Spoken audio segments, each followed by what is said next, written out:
উত্তরবঙ্গে ভয়াবহ বন্যা পরিস্থিতিতে বিপর্যস্ত জনজীবন। একের পর এক এলাকা জলমগ্ন হয়ে পড়েছে। বহু গ্রাম ও শহরতলি এখন প্লাবিত। ঘর বাড়ি, ফসল, রাস্তাঘাট সবকিছু বন্যার জলে ডুবে যাচ্ছে।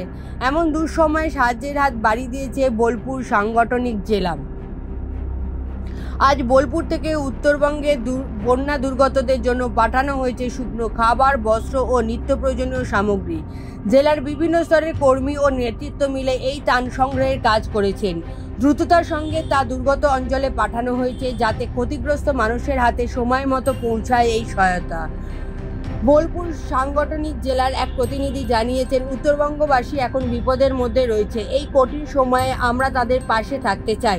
যতটুকু সম্ভব মানবিক সাহায্য পাঠানো হচ্ছে। আগামী দিনেও যদি প্রয়োজন হয় আমরা সহায়তা পাঠাবো। বোলপুর থেকে এএনএম নিউজ। আরও খবরের আপডেট পেতে সাবস্ক্রাইব করুন আমাদের ইউটিউব চ্যানেলটি আর বেল আইকনে ক্লিক করুন নোটিফিকেশনস পেতে।